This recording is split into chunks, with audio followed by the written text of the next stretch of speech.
느헤미야서나 아니면 오늘 본문에 기록되어 있는 예배소서나 로마서나 또는 사무엘상, 요즘 네 군데를 이렇게 쭉 설명을 하고 있기 때문에, 그래서 이제 간혹 은혜가 되고 꼭 필요한 부분만 다시 반복해서 또 생각하고 이렇게 하고 있습니다. 특별히 예배소서는 결론부에 가서 너무나 중요한 얘기를 하고 있기 때문에 오늘 대예배 때, 오후 예배 때 절대로 안 나오잖아요. 아마 1년 내내 가도 어떤 분은 오후 예배 절대로 안 나옵니다. 나올 환경도 안 되고 피곤해서 돌아가시는 분들이 많고 해서, 그래서 오전 예배 시간에 제가 그냥 중요한 부분이기 때문에 우리가 그 부분을 이제 한번 건드려 줬고요. 그래서 오늘 본문의 내용, 마귀와 대적하는 싸움, 시작하는 이 부분을 한번 생각하면서 또 은혜를 나누려고 합니다. 특별히 개역개정은 너희가 주 안에서와 그 힘의 능력으로 강건하여 지고, 그 힘의 능력으로, 그래서 그 안에서라는 뜻이라고 제가 말씀을 드렸습니다. 주 안에서 있다고 하는 것은 그 힘의 능력 안에 있다는 겁니다. 그래서 능력이라는 이 단어, 크라토스라는 단어가 여기는 위력이란, 원래 디나미스라는 단어가 있거든요. 그런데 그 단어를 쓰지 않고 크라토스라는 단어를 쓰면서 그 하나님 안에 있는 위력으로 강건해지라는 겁니다. 그 하나님 안에 있는 위력은 하나님께만 있어요. 우리에게 있는 게 아닙니다. 그래서 그분이 부어주셔야 돼요. 그래야 강건해지는 겁니다. 그래서 끝으로 너희가 주 안에서가 그 힘의 능력으로 강건하여지고, 그럼 우리가 이걸 놓고 기도해야 됩니까? 안 해야 됩니까? 해야 돼요. 하나님 주 안에 있는, 주님이 부어주실 수 있는 성령 안에서의 놀라운 소망뿐만 아니라 사랑, 주의 사랑이 나를 강건하시는도다. 소망도 하나님이 불어넣어 주시거든요. 그 위력, 그것도 하나님이 우리에게 부어주셔야 강건하다는 겁니다. 그래서 끝으로 너희가 주 안에서와 그의 힘의 능력으로 강건하여지고, 우리가 하나님 섬기며 사는 동안 그 하나님 안에 있는 힘, 이스퀴스라는 단어거든요. 이스퀴스. 이건 어떤 인허렌트라는 단어입니다. 이건 어떤 인물이나 장소에 내재되어 있는 것을 의미합니다. 이거 크라토스, 이 위력이라는 것은 누구 안에 있습니까? 예수 그리스도 안에 있다는 겁니다. 그것으로 우리가 강건해져야 된다는 거예요. 그것으로. 다른 게 아니라 우리 경험이나 어떤 지식이나 어떤 그런 배경이 아니라 그리스도 안에 있는 그 위력으로 강건해져야 된다는 겁니다. 그리고 그 이유가 뭡니까? 강건해질 이유가 마귀의 관계를 능히 대적하기 위하여 하나님의 전신갑주를 입으라 그랬습니다. 그러니까 예수 믿고 구원받고 나면 그 다음서부터는 어떻게 해야 됩니까? 이제 싸워야 되겠죠. 지난 날에는 싸우지 못했고 무기력했고 전혀 알지 못했지만 안 이상, 그죠? 이제는 무방비 상태로 그렇게 당해서는 안 되겠죠. 억울하죠. 그래서 우리는 신앙생활 하면서 진리로 너희 허리띠를 띠고 살아야 되는 겁니다. 진리로. 다시는 속지 말아야 되겠다. 왜요? 첫사람 하와가 속았어요. 아담도 속았고, 그죠? 근데 속지 말아야 되겠죠. 그럼 진리에 속지 말아야죠. 지금도 신천지나 이런 데서는 사람들을 속여가지고 14만 4천 명 그 숫자로 계산을 해놓고요, 시험을 본다고 합니다. 그래서 14만 4천에 들어가기 위해서 시험을 봐요. 우리나라 전국에서 그 지파를 만들어 놓고, 이건 뭐 이단들이 더 요란합니다. 그래서 지파별로 어디에 뭐 이렇게 세워놓고서 그 다음에 몇 지파는 뭐 얼마 뭐 하는 식으로 해가지고 숫자를 정해놓고 시험을 봐서 거기에 들어가야 천국 가는 식으로 이렇게 합니다. 그런데 14만 4천이라는 거는 뭘 얘기합니까? 구원받은 자의 셀 수 없는 허다한 무리를 얘기하는 거죠. 그렇게 특정을 해서 몇 명 이렇게 얘기하는 것은 맞지 않습니다. 그건 잘못된 얘기죠. 그럼 왜 그렇게 오해하고 있죠? 마귀의 계계예요. 그러니까 이만이라고 하는 사람이 자기가 그리스도라고 얘기하는데 그걸 성경을 잘 모르니까, 뭘 띠고 있지 않으니까요, 진리의 허리띠를 띠고 있지 않으니까 그냥 끌려간 겁니다. 끌려가서 거기에 어떻게 미혹을 당해서 집 재산 다 날리고 부모 자식 다 헤어지고, 상식적으로 말이 안 되잖아요. 그리고 거기서 시험 보고 있는 겁니다. 그 신용불량자 돼가지고 말도 안 되는, 어떻게 예수 믿는데 신용불량자가 됩니까? 말이 안 되잖아요. 상식적으로도 납득이 안 되고 이해가 안 되는데 거기서 사람이 쇠뇌가 되니까요. 그러니까 그러고 있는 겁니다. 그러니까 우리가 신앙생활하면서 여러분 성경을 가까이 하시길 주의 이름으로 축원합니다. 자꾸 보셔야 돼요. 시간만 나면 틈만 나면 성경 봐야 돼요. 예. 그리고 연세가 드시면은 피곤합니다. 쉽게 피곤해요. 그러니까 시간을 정해놓고 읽지 않으면요, 힘들어요. 일 삼아서 하지 않으면요, 진도가 안 나갑니다. 뭐 마음 딱 부여잡고 1시간 성경 읽는다, 마음 잡고 딱 읽으면 그렇게 읽죠. 그렇게 안 하면요, 뜻을 정하지 않으면 못 읽습니다. 할 일이 얼마나 많은데요. 예, 저희 집사람도 저기 있지만 아침에 잠깐 교회 와가지고 뭐 한다고 왔다가 나중에 보면 저녁 때 나가요. 뭐 그렇게 할 게 많은지 모르겠어요. 이것저것 근데 뭐 하다 보면 그렇게 되더라고요. 여기 끝으로라는 말은 이제 결론으로서라는 뜻입니다. 마무리 의미도 있지만 이제부터는 이란 의미의 새로운 시작을 알리는 것이기도 합니다. 그래서 이 결론부이면서도 앞으로 마음에 깊이 담아두어야 될 것을 강조한 겁니다. 지금까지는 이렇게 살아야 한다 이렇게 말했던 것을 기억하고 이제부터는 그 말씀대로 살아야 된다는 겁니다. 앞으로 이렇게 살지 않으면 그리스도인이라 할 수 없다는 최종 권면의 말씀을 지금 하고 있는 겁니다. 너희가 그리스도인이라면, 새로운 피조물이라고 한다면, 그러면 하나님의 신령한 복고 찬송하는 사람이라고 한다면, 그러면 어떻게 신앙생활을 해야 되냐는 겁니다. 그래서 무엇을 마음에 깊이 담아두고 신앙생활을 해야 될까? 이 세상을 바라보는 시각의 변화에서부터 신앙생활은 변화돼야 됩니다. 우리 눈에 보이는 세계만이 전부가 아니란 거예요. 우리는 눈에 보이는 세계가 전부라고 생각하기 쉽습니다. 근데 신앙인은 눈에 보이지 않는 영적 세계에 대해서 분명히 믿고 있고 이것을 중요시 여기는 사람이란 겁니다. 눈에 보이는 세계는 영적 세계의 지배를 받습니다. 영적 세계에서는 특별히 인식해야 될 점이 있다면 우리가 영적인 전쟁 가운데 놓여 있다는 겁니다. 이것은 세상이 타락한 이후 끊임없이 벌어지고 있는 전쟁이고 바로 바울이 있었던 예배석 교회에서도 이 전쟁이 있었지만 지금 21세기 우리가 사는 이 시대에도 똑같은 전쟁을 하고 있는 겁니다. 같은 전쟁. 다만 구체적으로 대적이 다를 뿐이에요. 그러니까 사단은 문화를 변화시켰고요. 그리고 지금은 포스트 모더니즘 시대를 우리가 살아가면서 지금 사람들의 마음과 생각, 가치관을 다 혼미하게 만들어놨어요. 절대 진리를 주장하지 못하게 만들고 이제는 그것을 주장하고 동성애를 만약에 합법적으로 인정하지 않고 그들을 결혼을 대해서 교회 목사가 나 너희들 인정할 수 없기에 나는 주례할 수 없다 그러면 고소를 당해서 $500 냅니다. $500. 미국 같은 경우는 제가 그렇게 들었어요. 그런 세상이 지금 이게 우리가 살고 있는 포스트 모더니즘이에요. 이게 빛과 어두움이 뒤집어져 있는 겁니다. 지금 거기는 그런 세상에 살면은 우리가 빛 가운데 있다면 뭐의 진리 가운데 바르게 완벽하게 서 있어야 된다는 거죠. 그걸로 우리가 분별해 내야 돼요. 분별, 도키마조하는 겁니다. 하나님 뭘 기뻐하시는지 시험하고 말씀에서 벗어난 건지 아닌지 달아보고 그리고 이것이 벗어났다면 거기를 쫓아가지 말아야 돼요. 왜요? 지금은 보이지 않는 영적 전쟁이 이미 시작됐는데 그 전쟁이 어마어마하게 큰 전쟁입니다. 마지막을 앞두고 있는 전쟁이에요. 주님이 오시기 전 마지막 전쟁입니다. 사람 씨를 무관심으로 끌어가고 있고요. 그리고 염세주의에 푹 빠져 있게 만들었고요. 종교에 대한 관심을 없애고 심지어 가까이 가는 것조차 제도로 막고 있는 그런 시대가 됐습니다. 얼마 전에 전도를 하면서 우리 여전사님 그러더라고요. 목사님 큰일 났어요. 왜 그래요? 전에는 그래도 아파트에 들어가서 전도할 수 있고 차 갖고 내려갔는데 이제는 그것도 마음대로 못 들어가게 돼 있다고 그러더라고요.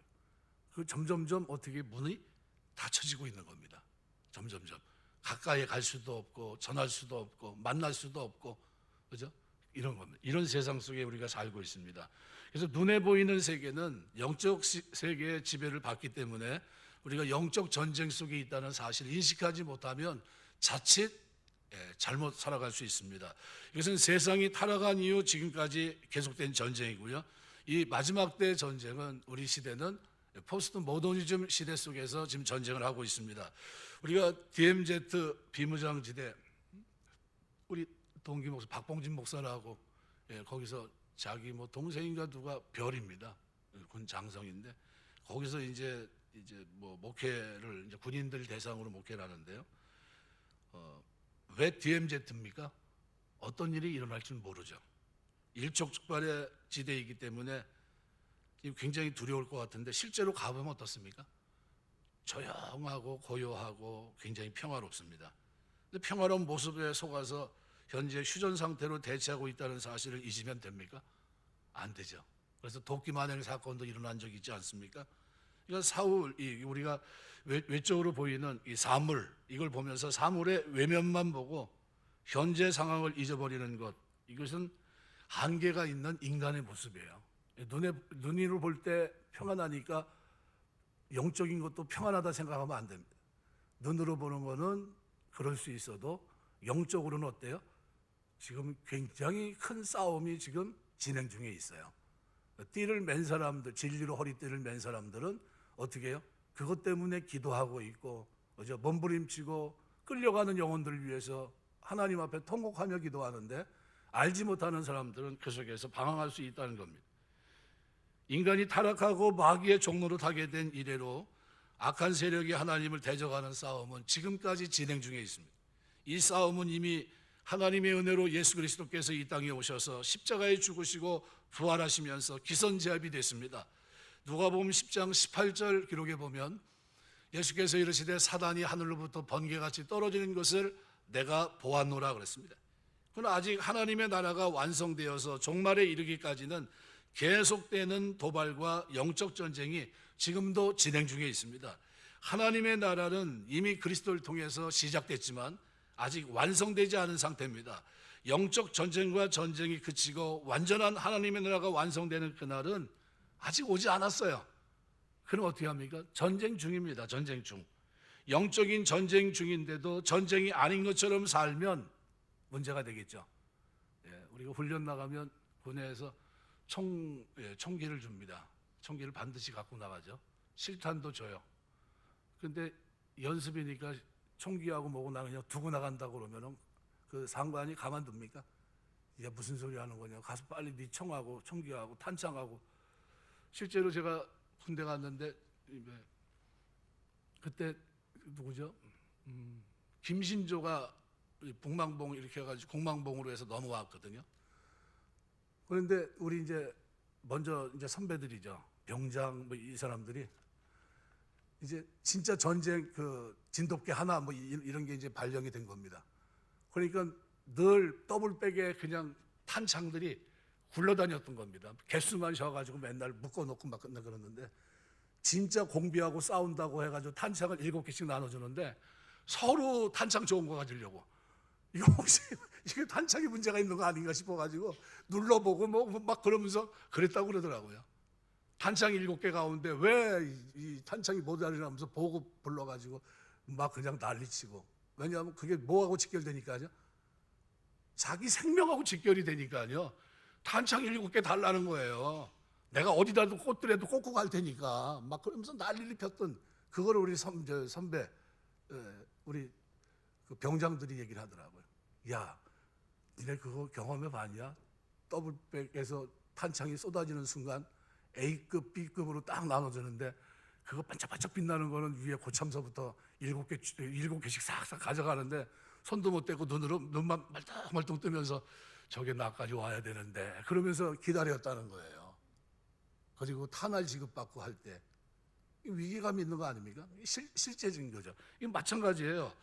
영적 전쟁에 대한 인식이 우리가 이 인식을 하지 않고 살면 이게 방법이 재간이 없는 겁니다. 이걸 내가 깨어 있어야 된다는 거예요. 이게 전쟁에 대한 인식의 유무는 영적 군사인 그리스도인의 삶에 큰 차이를 가져다 줍니다.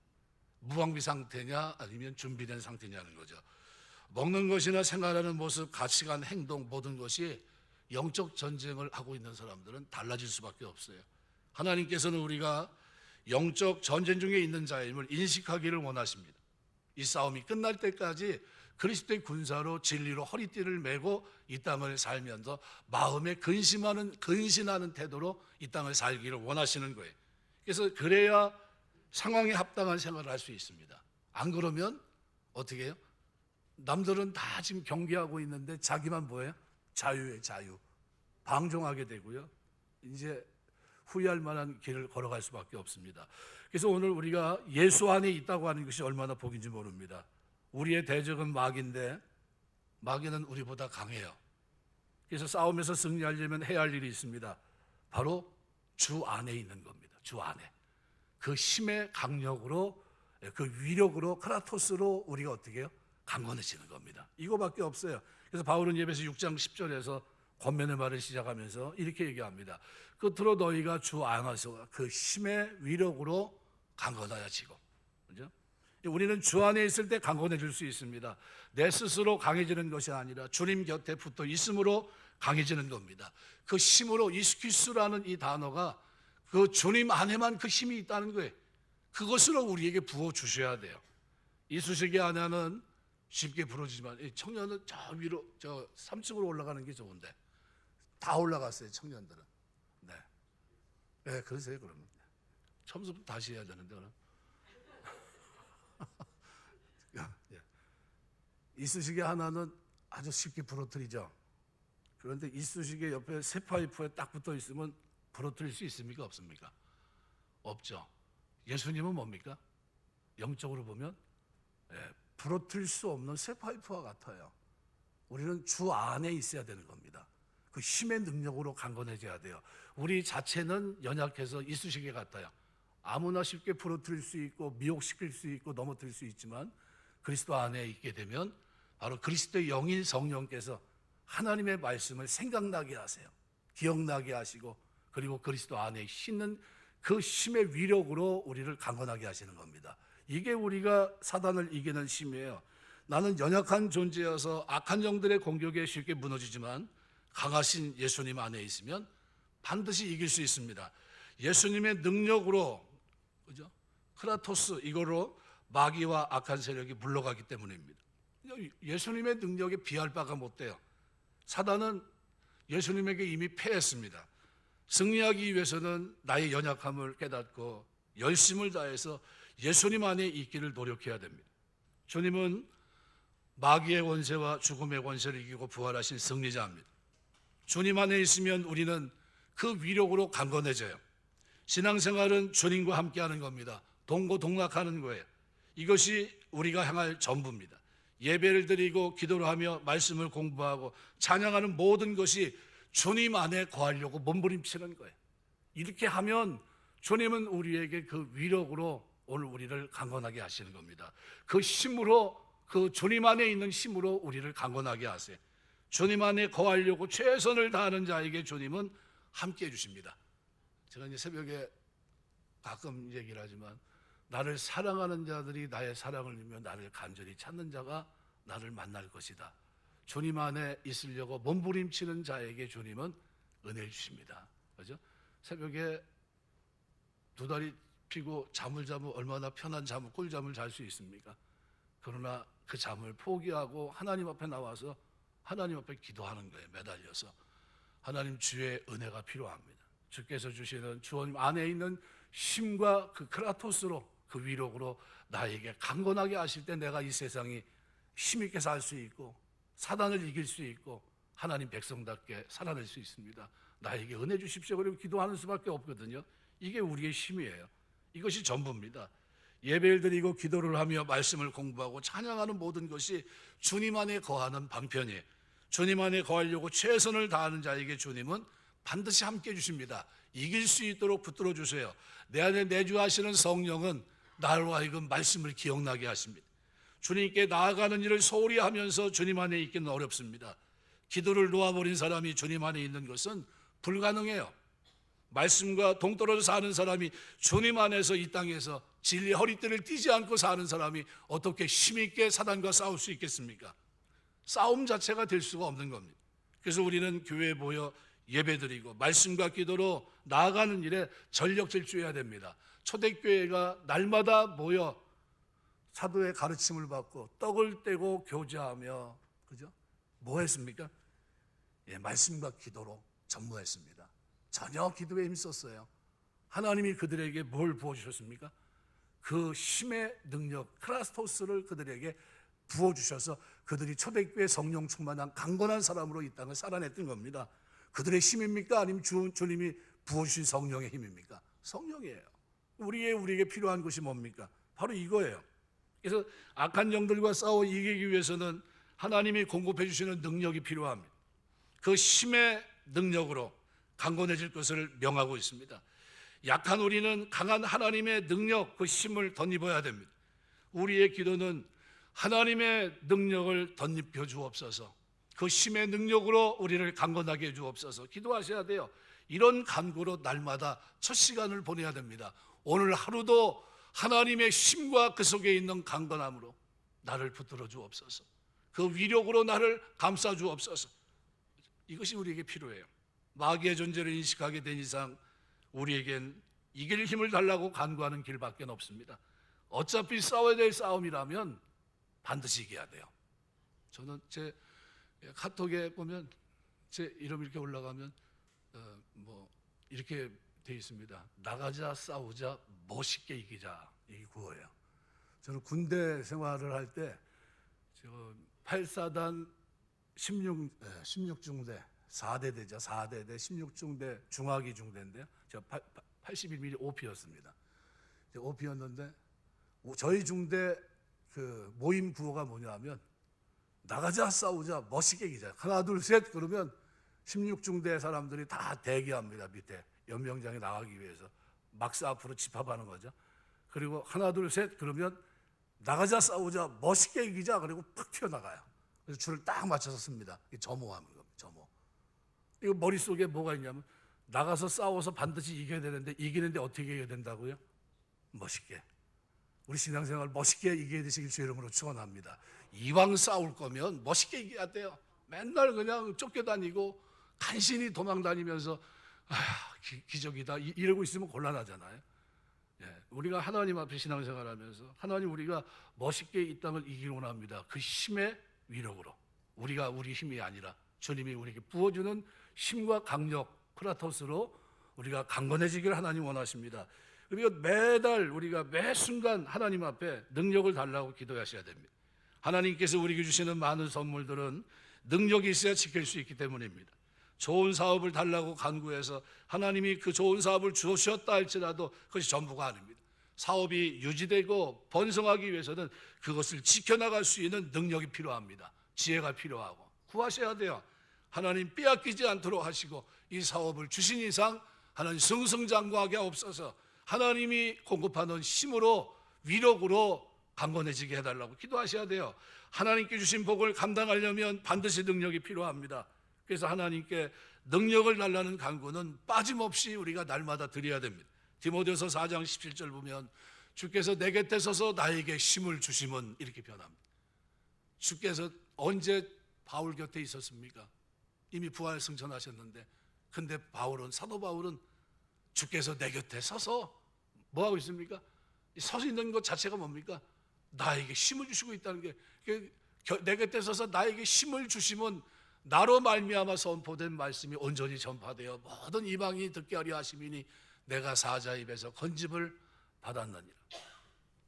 이게 사도 바울의 입장입니다. 마귀는 간계를 통해서 성도를 공격합니다. 그래서 6장 11절 보면 마귀의 간계를 등이 대적하기 위하여 하나님의 전신갑주를 입으라 그랬습니다. 간계는 마귀의 속성을 보여주는 단어로 교활함을 나타냅니다. 그래서 음모 또는 책략이라고도 보통 번역을 해놨는데 마귀의 전술 또는 교묘한 책략, 마귀의 교활함을 잘 보여주는 성경 구절이 고린도서 11장 14절입니다. 이것은 이상한 일이 아니니라 사단도 자기를 광명의 천사로 가장한다고 경고합니다. 천사로도 가장해서 인간을 유혹하고 미혹하는 것이 누굽니까? 사단이에요. 사마귀라 이제 사단 마귀 귀신. 이게 그렇게 우리를 힘들게 합니다. 고린도서 11장 3절에 보면 뱀이 그 간계로 하와를 미혹한 것 같이 너희 마음이 그리스도를 향하는 진실함과 깨끗함에서 떠나 부패할까 두려워하노라. 우리 하나님을 섬기면서 뭘 가지고요? 선한 양심, 진실함과 깨끗함을 가지고 우리가 하나님을 섬기는 겁니다. 하나님께서는 아담과 하와에게 에덴 동산 중앙에 있는 선악을 알게 하는 나무의 실과를 먹지 말라고 금하시면서 먹는 날에는 반드시 죽게 될 것을 말씀했습니다. 근데 하와는 어떻게 됐어요? 속았어요. 그리고 하지도 않은 말을 그는 덧붙이고 있고요. 뱀을 통해 마귀는 그것을 먹으면 하나님처럼 된다고 유혹을 합니다. 말도 안 되는 그 말에 속아 넘어가요. 하나님 말씀의 진리를 부정하게 하고 하나님과 인간 사이를 멀어지게 미혹했습니다. 근데 그 유혹이 첫사람 아담과 하와에게 통했던 겁니다. 결국 타락해서 하나님과 인간 관계가 깨어져 단절하게 됐던 겁니다. 이렇게 교활한 마귀는 광명의 천사의 모습으로 나타나 미혹하기 때문에 그 말에 넘어가기가 쉽다는 것을 알고 잘 대처해야 돼요. 어떻게 분별해야 됩니까? 진리 가운데 우리가 바르게 서 있어야 됩니다. 읽어야 되고요. 성경 읽어야 되고요. 어떤 분이 그러더라고요. 저는 이 책을 100번 읽었습니다 하는 사람이 있어요. 진짜 교과서를 100번 읽은 사람은요, 교과서 한 번 본 사람은 비교가 안 되고요, 10번 본 사람은 비교가 안 됩니다. 왜요?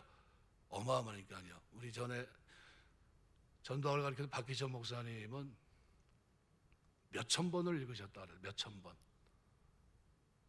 몇천 번을 읽으셨다고 그래요. 그래가지고 그냥 그 시간 되면은 전도사 때 제일 바쁜 때 아닙니까? 그러면 출석을 부르면 아무개 그럼 몇 장 이걸 얘기했어야 돼요. 근데 성경을 안 읽으면 출석이 절반이에요. 다음에도 안 읽으면 결석입니다. 아주 힘든 수업이 이렇게 전도학 그 목사님. 근데 지금 잊혀지지가 않아요. 근데 그게 중요하니까 그렇게 했던 거예요, 그분이. 아무데 목회를 하면서 평생을 살아가면서 이거 읽는 것보다 중요한 게 없다. 묵상하면서 하는 게 이거보다 중요한 게 없다. 그거를 아셨기 때문에 후배들에게 어떻게 해요? 그거를 심어주고 그것이 습관이 되게 하려고 그렇게 노력했던 겁니다. 바쁜 중에도 읽어야 되고 뜻을 정하고 읽어야 될 것을 계속 얘기했던 겁니다. 교활한 마귀는 광명한 천사의 모습으로 나타나 미혹하기 때문에 그 말에 넘어가기 쉽습니다. 잘 대처하기 위해서는 마귀의 계계를 이기기 위해서는 말씀 앞에 오늘 우리가 날마다 어떻게 엎드리는 수밖에 없습니다. 마귀를 대적하려면 우리 힘만으로는 불가능합니다. 마귀의 모든 간계함을 간파할 수 있는 능력과 그것을 대적하여 물리칠 수 있는 영적 무장이 필요한데, 그래서 하나님께서는 우리를 무장시킬 수 있는 것을 마련하셨는데 그것이 바로 오늘 본문에 기록되어 있는 전신갑주입니다. 하나님께서는 우리 성도들이 영적인 싸움을 잘하도록 하기 위해서 특별히 제작된 하나님의 전신갑주를 주셨습니다. 그죠? 이것이 우리 힘입니다. 그래서 전신갑주는 현재성입니다. 무슨 얘기냐면 성경은 그것을 입으라고 명령하는데 헬라어에서 현재형은 그죠? 계속됩니다. 반복이에요. 과거에 한번 입은 것이 아니라 지금도 매 순간 우리가 입고 살아야 될 것을 얘기하고 있는 겁니다. 현재 우리가 힘을 가지고 그 위력으로 강건해 있어야 된다는 겁니다. 뭘 입고요? 주께서 입혀주신 전신갑주를 입고 우리는 신앙생활하면서 삼손의 실패를 거울 삼아야 됩니다. 이것을 반면교사로 삼을 수 있어야 돼요. 그는 하나님의 능력으로 전신갑주를 입고 있었지만 그 능력이 중요한 것을 인식하지 못하고 방종하다가 결국은 실패했던 겁니다. 하나님의 명령을 오늘 나에게 주시는 명령으로 안다면 우리가 겸손하게 순종해야 되고요. 순종하는 사람이 이 전쟁에서, 영적 전쟁에서 승리할 줄 믿습니다. 고린도후서 2장 11절은 이렇게 표현합니다. 이는 우리로 사단에게 속지 않게 하려 함이라. 우리는 그 계책을 알지 못하는 바가 아니로다. 영적 싸움을 하고 있다는 사실 여러분 놓쳐서는 안 됩니다. 우리 시대가 어느 시대라고요? 포스트 모더니즘 시대예요. 무관심이 지배하고 있는 시대, 염세주의에 푹 빠져 있는 그런 세계관, 가치관을 가지고 있는 그런 시대입니다. 이 시대 속에서 우리가 어떻게 살아야 되느냐 하는 것은 대단히 중요합니다. 베드로전서 5장 8절 9절에서 사단에게 한번 큰 어려움을 겪었던 사도 베드로는 한 번만 그랬던 겁니까? 아니, 예수님 변화산에 내려왔을 때도 헛소리했고요. 주님 여기가 좋사오니 여기다 초막셋을 짓고 하나는 주를 위해, 하나는 모세를 위해, 하나는 엘리야를 위해 세우고 여기 있자고 말도 안 되는 얘기를 했고요. 주님 이 일이 결코 주님에게 이루어서는 안 됩니다. 십자가 진다고 했으니까 말도 안 되는 소리를, 사단아 내 뒤로 물러가라, 너는 나를 넘어지게 하는 자라, 이렇게 이 말을 들었던 사람이 누굽니까? 베드로예요. 어때요? 그 전신갑주를 입고 살지 않는 한 이렇게 무력한 모습을 보였던 사도 베드로는 나중에 뭐라고 호언장담합니까? 내가 다른 사람은 다 주님을 버릴지라도 저는 주님을 결코 버리지 않을 겁니다. 그랬는데 어떻게 해요? 네가 계집아이 앞에서 나를 부인하게 될 거다. 그죠? 결국은 3번 부인하고, 그리고 그 주님의 말씀 닭 오는 소리에 깨면서 어떻게 해요? 통곡하면서 자신의 연약함을 직시합니다. 그랬던 베드로가 초대교회에 어떻게 큰 역사를 이루면서 깨어있는 자로 이 땅을 살아냈죠? 성령 때문입니다. 그 힘의 위력으로 강건해졌기 때문이에요. 그래서 그가 외칠 때 3,000명, 5,000명씩 회개하는 역사가 일어났고요. 수많은 사람들이 주 앞에 돌아오는 역사들, 그 일에 쓰임받는 위대한 인물이 됐던 겁니다. 뭐예요? 차이는 뭡니까? 며칠 전, 한 달 전에 베드로와 한 달 후에 베드로는 다릅니다. 약속을 기다리고 성령이 충만했던 그 힘의 위력으로 강건해진 베드로는 그 시대가 감당 못하는 사람으로 변화됐습니다. 그전에는 숨어 있었고 도망자였고 그때는 패배자였습니다. 사단의 계획에 쉽게 넘어지는 사람이었지만 그 후로는 어때요? 전도를 가르쳤던 목사님 얘기로는 아마 평생 닭고기를 먹지 않았을 거라고 얘기하더라고요. 그는 자기의 뼈저린 패배를 경험하면서 아마 반면교사로 삼았을 거다 얘기합니다. 우리가 살면서 사도 베드로의 고백이 베드로전서 5장 8절 9절에 기록되어 있습니다. 뭐라고 하면 근신하라 깨어라 너희 대적 마귀가 우는 사자같이 두루다니며 삼킬 자를 찾나니 너는 믿음에 굳건하게 하여 그를 대적하라. 이런 세상에 있는 너희 형들도 동일한 고난을 당하는 줄을 알미라. 나중에는 뭐라고 얘기합니까? 깨졌어요. 자기가 이게 보이는 게 다가 아니었구나. 보이지 않는 사단과의 싸움 속에서 처절하게 패배했던 그가 나중에는 어떻게 해요? 이제는 오히려 많은 사람들에게 격려하고 위로하며 북돋는 역할을 하고 있는 베드로의 모습으로 기록하고 있습니다. 말씀을 맺겠습니다. 우리가 이 시대를 살아가면서 많은 사람들은 어떤 문화 속에 살아가요? 포스트 모더니즘 속에 살아갑니다. 무관심 속에서, 염세주의 속에서, 절대 진리는 없다고 얘기하면서 다원화된 세상 속에서 다른 종교에도 구원이 있다고 생각하는 그런 구조 속에서 거기서 허우적대고 있어요. 그런데 우리까지 같이 그 속에서 허우적거리면 되겠습니까? 우리는 예수님의 유일한 대안이에요.